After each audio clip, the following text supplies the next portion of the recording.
Se eu for assistir mais alguma série de herói em 2026, pode ter certeza que eu vou entrar com a expectativa baixa e com a convicção de que tudo vai ser uma grande enrolação. Não é à toa que a gente tá vendo um monte de fã reclamando. E sempre que eu termino algo novo, eu fico com aquela sensação de que, cara, era só vocês se esforçar mais um pouquinho que ia sair algo tão melhor. Mas afinal, de quem é a culpa nisso? Por que The Boys e Demolidor estão sofrendo desse problema? Prazer, eu sou o Gil e esse é o tema que eu quero debater hoje aqui com vocês. Opa! Então, eu terminei essa semana de assistir a segunda temporada de Demolidor e a última de The Boys e, sinceramente, que decepção. E antes que comecem a falar... Ah, Gil, você tá reclamando de barriga cheia. Se tu tá achando isso ruim, vai lá e assiste She-Hulk, então. Amigão, eu já me diverti assistindo Os Mutantes da Record e nem por isso que eu vou falar que isso é bom. Uma coisa não tem nada a ver com a outra. E a propósito, eu me diverti bem com essas duas temporadas. Só que não muda o fato que o que elas entregaram foram apenas migalhas, com alguns fanservices baratos e um monte de ideia que parecia muito melhor na teoria do que realmente foi na prática. E se você duvida disso, garanto que no mínimo eu vou te fazer pensar até o final desse vídeo. Vamos começar pegando a versão da Netflix do Demolidor. Ela é sem dúvida a minha série favorita de herói. Lá todos os personagens têm camada, têm relevância pra série. Os dilemas que o Matt enfrenta entre ser um católico e um vigilante mascarado tem muito mais peso pra trama. A gente consegue sentir a consequência que cada ato como Demolidor tem à vida pessoal do Matt. Como isso ferra a amizade dele com o Fog, o amor que ele tem pela Karen, matar ou não matar o Fisk. E já nessa nova versão da Disney, se o intuito era fazer rir, eles conseguiram. Pra que enfiar tanto personagem se você não vai conseguir desenvolver eles?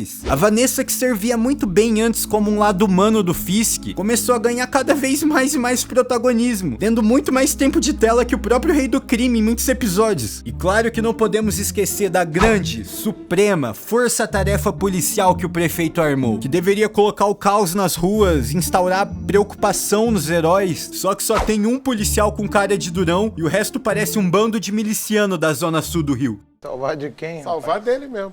Porque você não queira conhecer a ira de Peçanha. E cara, que porra de trama é aquela com a ex do Matthew, a psicóloga? Que personagem horrível. Eu não ligo pro que ela tá pensando, pro que ela quer e nem pro que ela vai fazer. Era só ter matado essa mulher logo. Mas não, eles me fizeram assistir 2 minutos dela sendo sufocada eroticamente pelo 007 particular do Rei do Crime, que a propósito é bem pior que o da Netflix. Se ainda não tá convencido, calma que eu vou te provar. Olha a diferença de diálogo entre essa cena da Netflix e essa da Disney.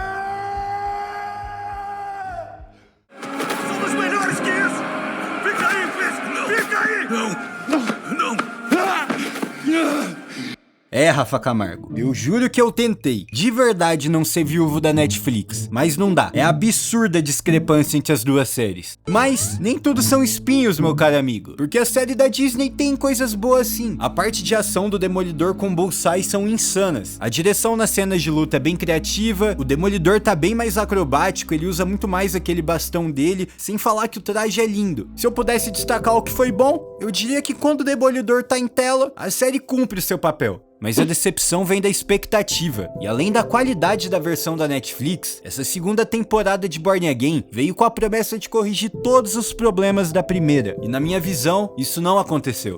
Problema nessa série a gente sabe que não falta, mas que culpa o algoritmo tem nisso? Por que isso tá no título? Porque é aí que mora o maior erro cometido por The Boys e Demolidor.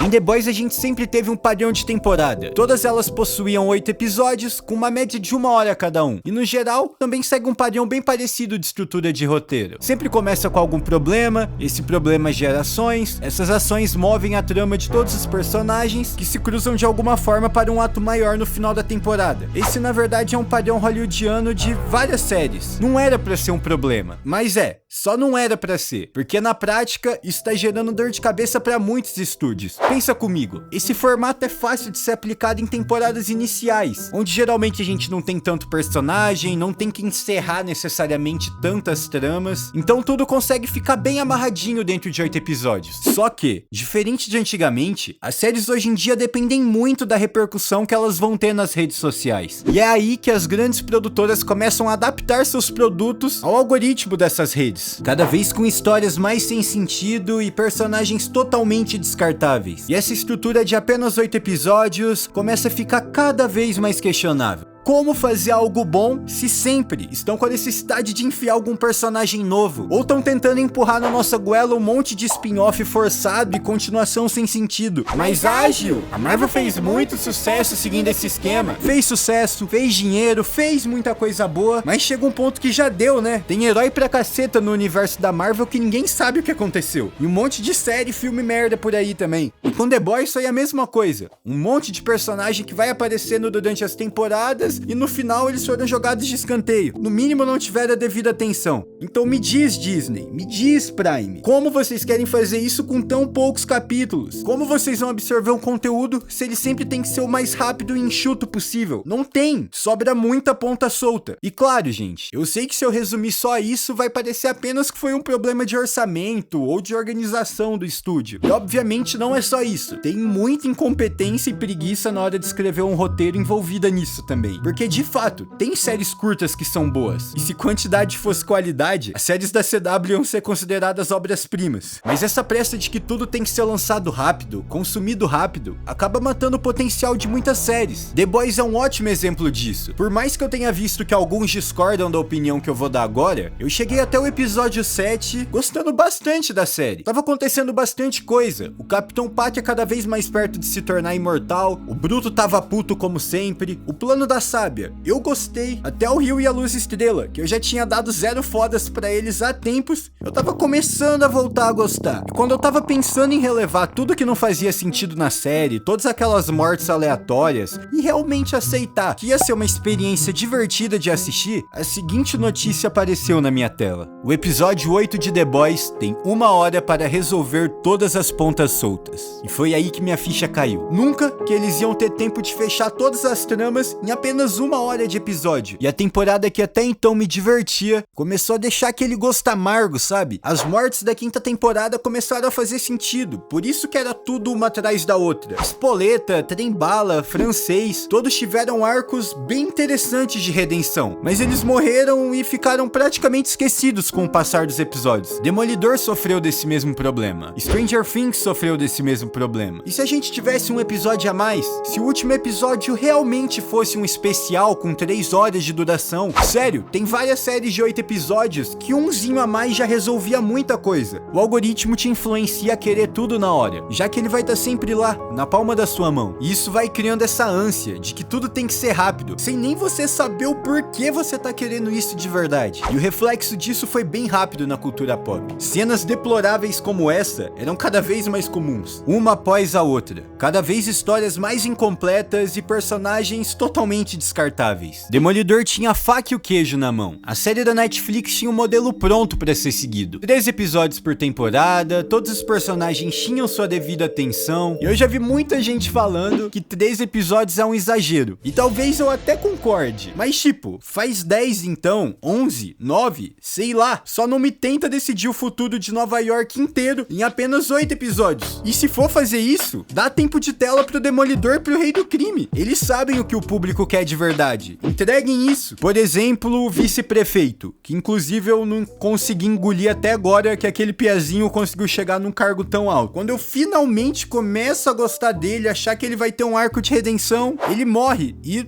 na sequência meio que ninguém lembra. A mesma coisa acontece com a Espoleta em The Boys. Eu achei do caralho toda aquela trama dela questionar o fato do Capitão Pátria ser considerado um deus. Trama muito boa. Só que quando pareceu que ia dar em alguma coisa, Mais uma que foi pra ser titular no Vascão. Tudo isso começou a ficar claro pra mim quando eu fui olhar as notas de cada uma das temporadas no IMDb. The Boys, na quinta temporada, tem uma média de 7,3 por episódio. Porém, ele varia bastante. Tem alguns episódios que a nota é perto de 6 e outros que a nota é perto de 9. E eu acho que isso retrata bem o que eu falei. A série, ela tem pontos bons, só que ficou faltando muita coisa pra ser desenvolvida. A pressão dos estúdios fez muita coisa boa ficar de fora, e isso vai gerando aquele contraste entre os episódios, porque você não tem espaço suficiente pra deixar a trama fluir. Então alguns episódios vão ser muito bons, só que outros episódios vão ser basicamente enrolação e conversa, que se não for bem feito, é o que alguém menos quer em uma série de herói.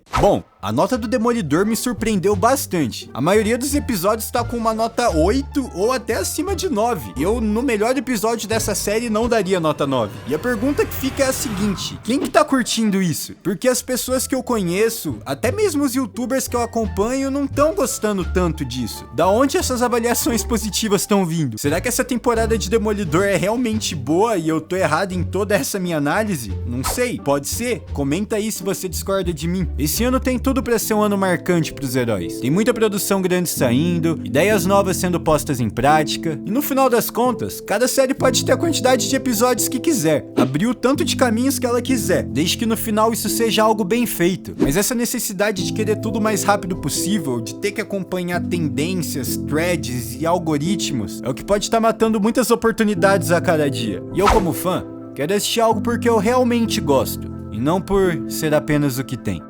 Muito obrigado por quem ficou até o final desse vídeo. Se você concorda, discorda da minha opinião, tem algum ponto a acrescentar, deixa seu comentário, dá uma checada nos outros vídeos que tem aqui no canal, que eu tô começando agora essa jornada no YouTube e tem muita coisa boa por vir pra vocês. E aliás, me digam aí se vocês acham que a terceira temporada de Demolidor tem salvação, o que será que vai ser desses spin-offs que estão pra sair do The Boys, será que vai vir coisa boa ou vai ser mais uma bomba? Um ótimo dia a todos, uma ótima semana e falou!